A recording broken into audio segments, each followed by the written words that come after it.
Egi Effendi. Nama saya Nafisa Fajilatun Hasanah. Nama saya Hasyim Musa Najmi. Kami dari kelompok 5 perpajakan kelas angka 474 akan menjelaskan tentang PPh pasal 21 tentang pegawai tetap.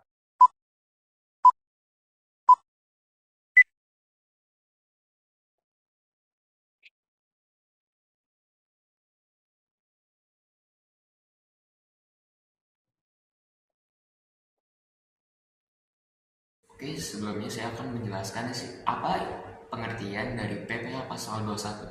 Nah, sebelum masuk ke pengertian PPh pasal 21, kita perlu tahu terlebih dahulu apa sih yang dimaksud dengan penghasilan. Nah, penghasilan adalah tambahan kemampuan ekonomis yang diterima atau diperoleh wajib pajak, baik berasal dari Indonesia maupun luar Indonesia, yang dapat dipakai untuk kegiatan konsumsi atau untuk menambah kekayaan wajib pajak yang bersangkutan. Nah, setelah itu kita masuk ke pengertian PPh pasal 21. Berdasarkan peraturan DJP pajak penghasilan pasal 21 adalah pajak atas penghasilan berupa gaji, upah honorarium, tunjangan, dan pembayaran lain dengan nama dan dalam bentuk apapun sehubungan dengan pekerjaan atau jabatan, jasa, dan kegiatan yang dilakukan oleh orang atau pelaku subjek dalam negeri.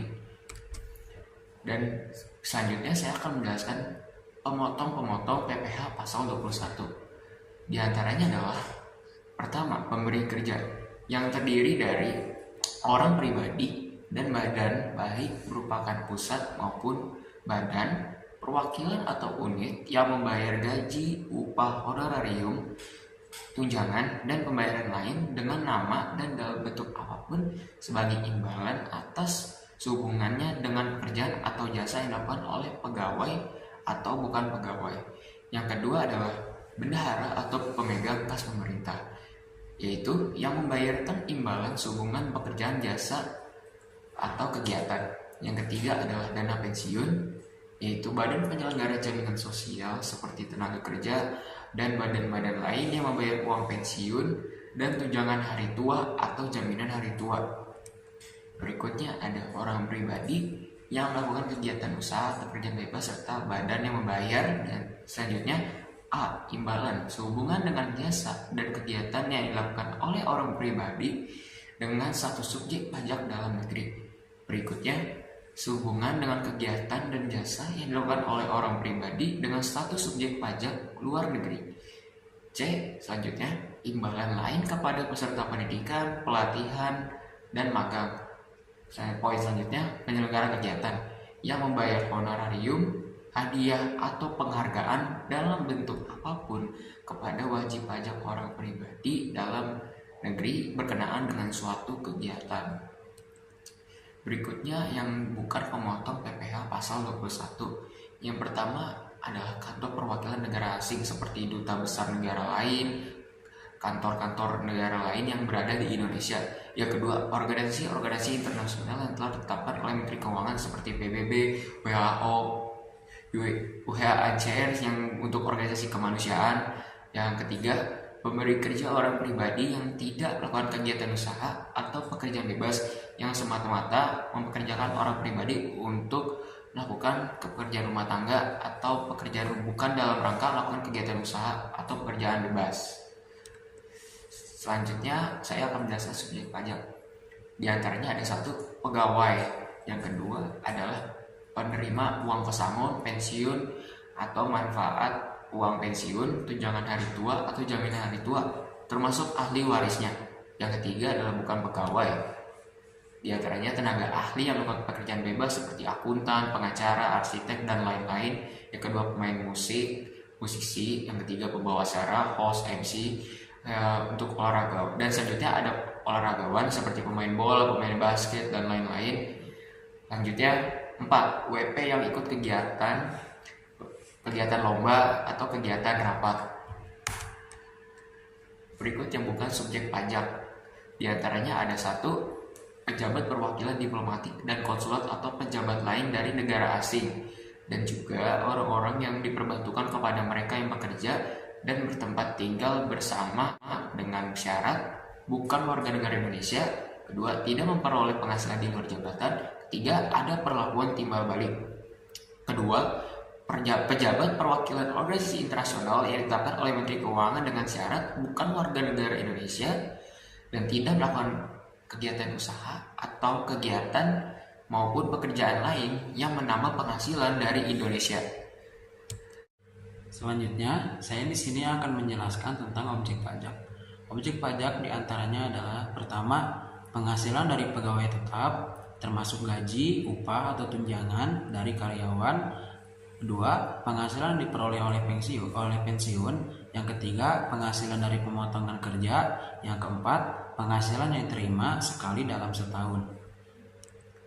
Selanjutnya, ada bukan objek pajak. Bukan objek pajak termasuk diantaranya adalah 1. Pembayaran santunan, 2. Penerima natura, ketiga iuran pensiun, keempat zakat, kelima beasiswa. Dari 5 hal di atas tidak diperbolehkan untuk mengambil pajak sekian persen atau berapa persen karena itu bukan termasuk objek pajak.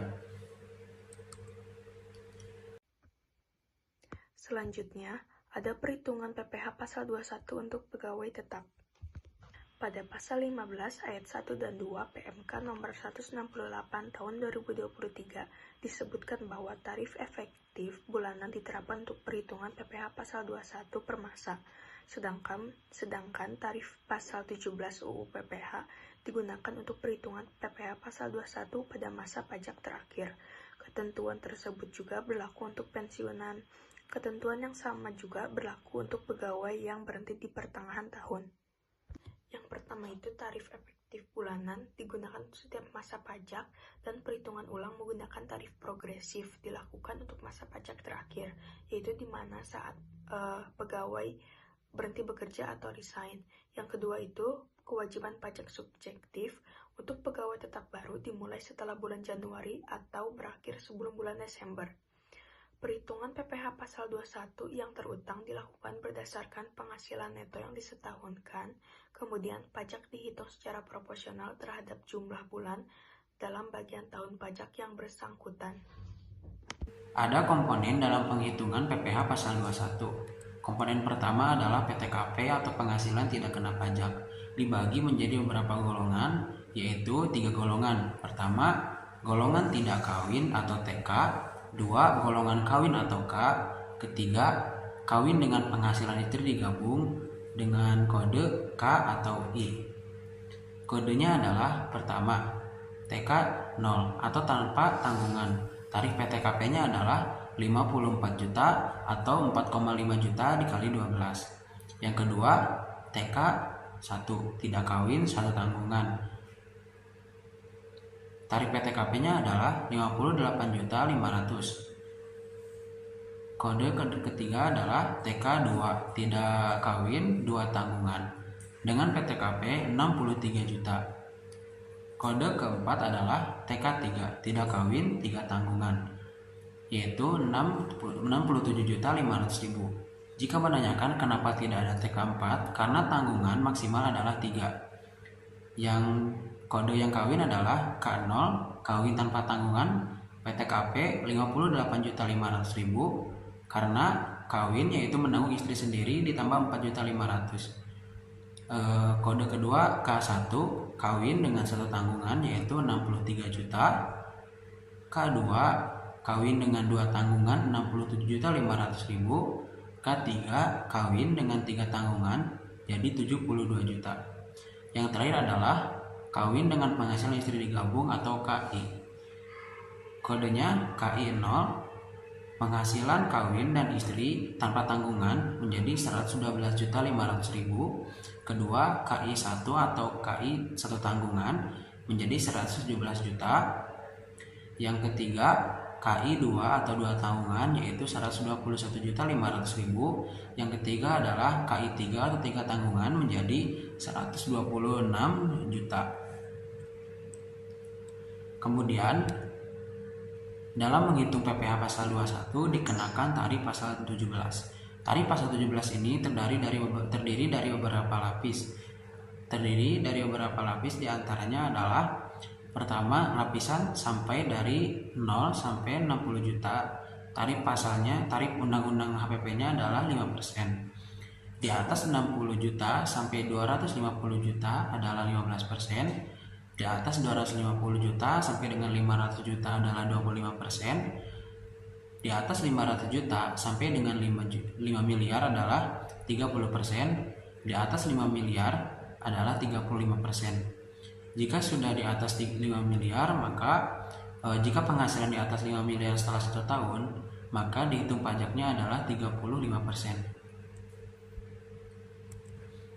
Kemudian, dalam tata cara menghitung PPh pasal 21 pegawai tetap, pertama dihitung penghasilan bruto, yaitu termasuk gaji atau tunjangan, premi asuransi yang dibayar oleh pemberi kerja atau pemberi gaji, dikurangi dengan biaya jabatan. Biaya jabatan adalah 5% dari penghasilan bruto.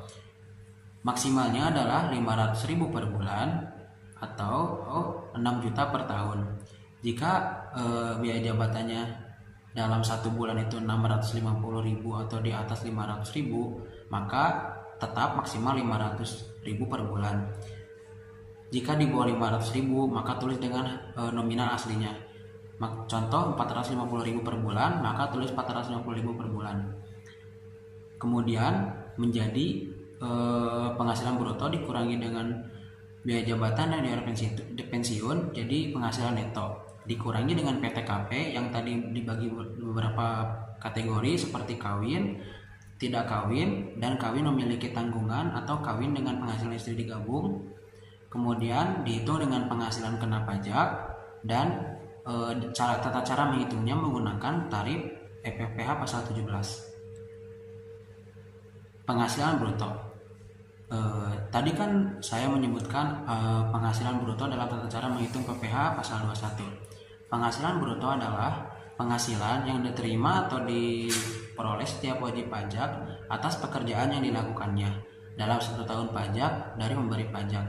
Unsur-unsur pendapat bruto adalah pertama, penghasilan rutin. Penghasilan rutin termasuk gaji pokok atau tunjangan. Kedua, penghasilan tidak rutin. Penghasilan tidak rutin termasuk yang diberikannya tidak dalam 1 bulan sekali. Contohnya seperti bonus, tunjangan hari raya, atau upah lembur. Ketiga, iuran BPJS atau premi yang dibayarkan perusahaan. Selanjutnya ada pengurangan penghasilan bruto. Pengurangan penghasilan bruto, biaya pengurangan penghasilan pertama ada biaya jabatan yaitu 5% dari penghasilan bruto atau maksimal 6 juta per tahun, 500.000 per bulan. Kedua ada biaya pensiun maksimal 2,4 juta per tahun atau 200.000 per bulan. Ketiga, iuran BPJS yang dibayarkan oleh karyawan. Di sini saya akan menjelaskan contoh pertama. Dari soal itu, Reto pada tahun 2016 bekerja pada perusahaan PT Jaya Abadi dengan memperoleh gaji sebulan 5.750.000 dan membayar iuran sebesar 200.000. Kemudian Reto menikah tetapi belum mempunyai anak. Pada bulan Januari, penghasilan Reto dari PT Jaya Abadi itu hanya dari gaji. Lalu perhitungan PPh pasal 21 bulan Januari adalah sebagai berikut. Yang pertama itu gaji Rito itu 5.750.000 dikurangi dengan pengurangan dari yang pertama itu biaya jabatan sebesar 5% dikali dengan gaji yaitu 5.750.000, hasilnya 287.500.000. Yang kedua itu iuran pensiun Rito itu kan 200.000. Kemudian gaji bruto Rito itu kan 5.750.000 dikurangi hasil dari pengurangan biaya jabatan dan biaya iuran itu sebesar 487.500 dikurangi penghasilan bruto menghasilkan 5.262.500.000 yang merupakan penghasilan neto sebulan. Kemudian penghasilan neto setahun itu 5.262.500.000 dikali 12 yang menghasilkan sebesar 63.150.000. Kemudian pada perhitungan PTKP setahun untuk wajib pajak sendiri itu 54 juta. Kemudian ditambah karena Rito sudah menikah ditambah sebesar 4.500.000. Hasil dari untuk wajib pajak sendiri dan tambahan karena menikah itu menghasilkan 58.500.000. Hasil dari PTKP setahun dikurangi dari penghasilan neto setahun Rito menjadi 63.150 dikurangi dengan 58.500 menghasilkan 4.650. Maka PKP Rito itu sebesar 4.650. Kemudian Rito mendapatkan kena tarif pajak pasal 17 pada lapis pertama yaitu 0 sampai 60 juta sebesar 5%. Jadi PKP Rito itu 5% dikali dengan 4.650 menghasilkan 232.500. Lalu kita mencari untuk satu bulannya di bulan Januari yaitu 232.500 dibagi dengan 12 menghasilkan 19.375 perak. Jadi, pajak PPh pasal 21 bulan Januari Rito itu sebesar 19.375 perak. Ini soal yang kedua. Oke, kita langsung ke soal kedua ya. Yang pertama-tama itu,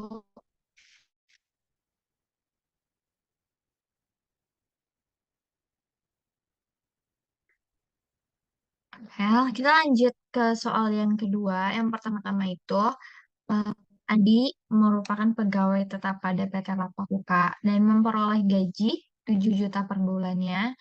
Lalu perusahaan mengikuti program BPJS Ketenagakerjaan dan Kesehatan, premi jaminan kecelakaan JKK, dan premi jaminan kematian JKM. Dibayar oleh perusahaan dengan jumlah masing-masing 0,24% dan 0,30% dari gaji. Perusahaan menanggung iuran jaminan hari tua setiap bulan sebesar 3,7%. Sedangkan Andi membayar sendiri iuran CHT sebesar 2% dari gaji setiap bulan. Premi BPJS Kesehatan dibayar oleh perusahaan sebesar 4% dan dibayarkan oleh Andi sebesar 1% tiap bulannya. Perusahaan membayar iuran pensiun untuk Andi ke dana pensiun yang pendiriannya telah disahkan oleh Menteri Keuangan. Setiap bulan sebesar 100.000, sedangkan Andi membayar iuran pensiun sendiri sebesar 50.000. Diketahui bahwa Andi sudah menikah dengan dan memiliki satu orang anak. Pada April 2022, Andi hanya menerima pembayaran berupa gaji. Berikut penghitungan PPh pasal 21 Andi pada bulan April 2022. Kita lanjut.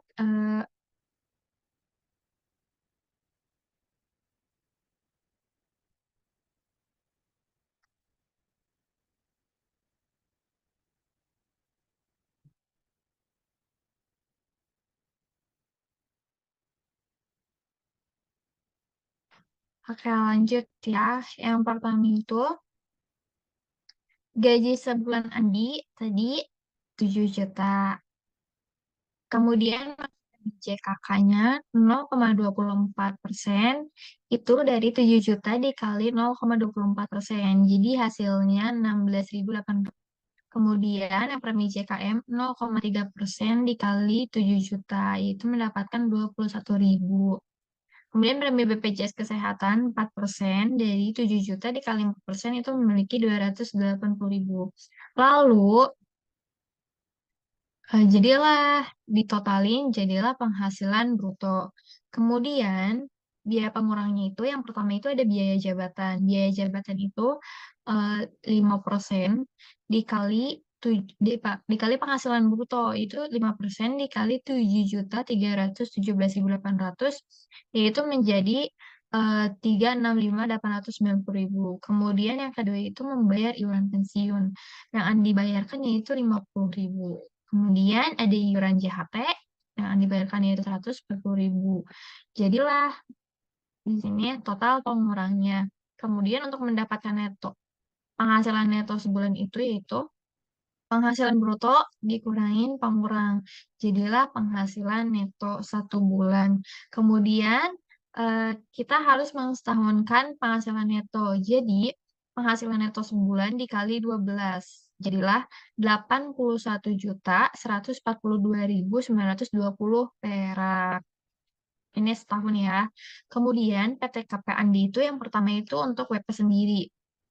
itu 54 juta. Kemudian Andi sudah menikah, menambah 4.500.000. Kemudian Andi juga memiliki satu orang anak, 4.500.000. Jadi di total biaya PTKP Andi itu 63 juta. Kemudian penghasilan itu 1 tahun dikurangin 63 juta. Sebentar, maaf. Penghasilan neto setahun dikurangin P, jadilah PKP 1 tahun Andi itu 18.142.920 perak. Nah, dibulatkan menjadi 18.142.000. Kemudian eh, Andi kena pajak pada lapis pertama, yaitu pada tarif pajak pasal 17, tarif PPh pasal 17 pada lapis pertama, karena PKP Andi itu di bawah 60 juta. Jadi 5% dikali 18.142.000 yaitu jadi 907.100 perak. Kemudian disatubulankan PPh pasal 21-nya yaitu jadi 907.100 dibagi 12 itu menjadi 75.592 perak. Jadi Andi membayar pajak pada bulan April itu 75.592 perak. Oke, terima kasih.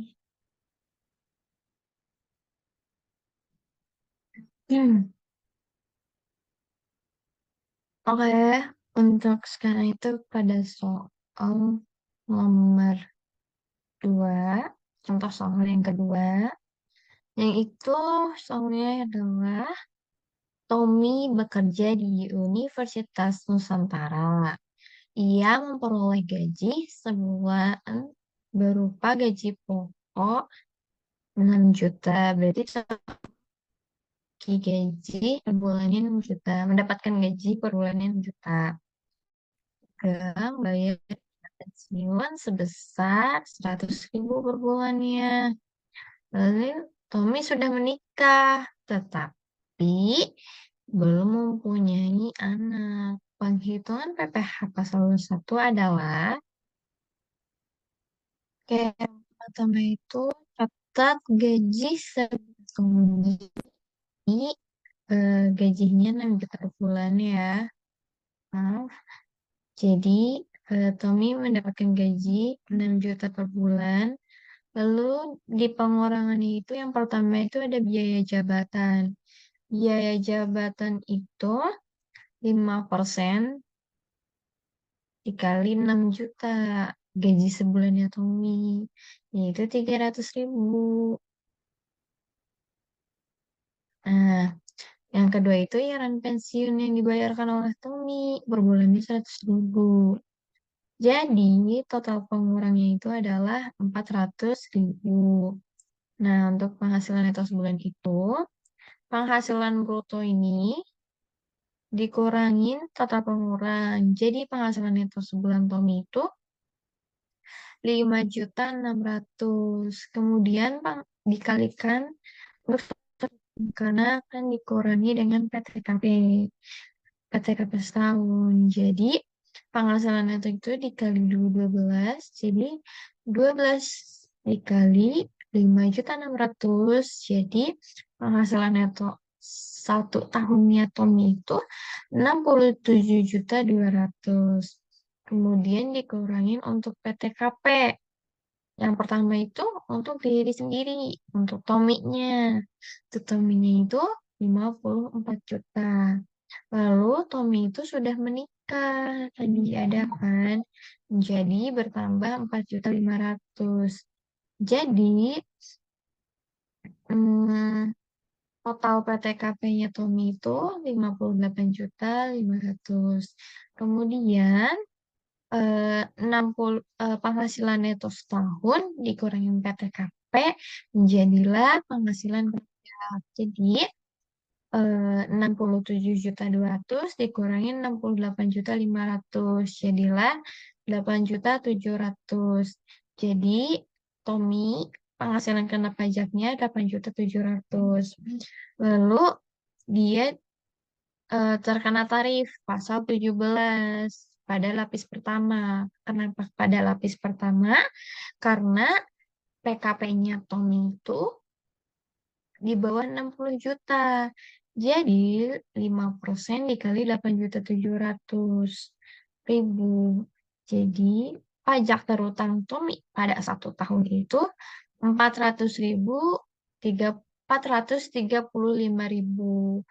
Jadi kita mencari per bulannya, pajak terutang per bulannya. Jadi 435.000 ini dibagi 12, hasilnya 250. Jadi pajak terutang per bulan kami itu 36.250. Baik, kita masuk ke contoh soal berikutnya, yaitu Ben Laksono, beliau belum menikah, bekerja pada PT Hutan Raya dengan memperoleh gaji sebesar 5 juta sebulan. Pada bulan Oktober 2022, Ben memperoleh bonus sebesar 10 juta rupiah, sehingga total penghasilan Ben pada bulan Oktober 2021 sebesar 15 juta rupiah. Setiap bulannya, Ben membayar iuran pensiun ke dana pensiun yang pendiriannya telah disahkan oleh Menteri Keuangan sebesar 100.000 rupiah. Lalu berapakah pajak terutang atas bonus yang diterima oleh Ben? Pada gambar di bawah ini dapat dilihat perhitungan untuk seluruh penghasilan termasuk bonus yang diterima oleh Ben. Gaji setahun 12 bulan dikali 5 juta rupiah didapat 60 juta ribu rupiah. Untuk bonus yaitu 10 juta rupiah. Lalu didapatkan penghasilan bruto setahun yaitu 70 juta rupiah. Pengurangnya yaitu biaya jabatan setahun sebesar 3.500.000 rupiah, iuran pensiun sebesar 1.200.000 rupiah. Lalu penghasilan neto setahunnya adalah 70 juta dikurang pengurangnya totalnya yaitu 4.700.000 rupiah, didapatkan total 65.300.000 rupiah. Lalu untuk PTKP-nya sendiri adalah TK0. Untuk WP sendiri yaitu 54 juta. Penghasilan kena pajak setahunnya adalah penghasilan neto setahun dikurang PTKP itu sendiri didapat 11.300.000 rupiah. Lalu PPh pasal 21 terhutangnya adalah 5% dikali 11.300.000 rupiah didapat 565.000 rupiah. Selanjutnya kita akan menghitung PPh pasal 21 atas penghasilan teratur Ben saja, yaitu gaji setahun 12 bulan dikali 5 juta didapat 60 juta. Jadi penghasilan bruto setahunnya adalah 60 juta. Kita masuk ke pengurangnya yaitu biaya jabatan setahun sebesar 3 juta rupiah. Iuran pensiun setahun yaitu 1.200.000 rupiah. Totalnya adalah pengurangnya 4.200.000 rupiah. Lalu penghasilan neto setahunnya adalah 60 juta dikurang 4.200.000 rupiah. Didapat 55.800.000 rupiah. Lalu untuk PTKP-nya adalah TK0, untuk wajib pajak sendiri yaitu 54 juta. Jadi penghasilan kena pajak setahunnya yaitu penghasilan neto setahun dikurang PTKP 55.800.000 rupiah dikurang 54 juta. Didapat 1.800.000. Lalu PPh pasal 21 terhutangnya yaitu 5% dikali 11.300.000 rupiah sama dengan 90.000. Lalu total, jadi kesimpulannya apa? PPh pasal 21 atas bonus dihitung dari selisih perhitungan tersebut. Maka dari itu, PPh pasal 21 yang terhutang atas bonus yang diterima oleh Ben adalah 565.000 dikurang 90.000 didapat hasilnya 475.000. Sekian.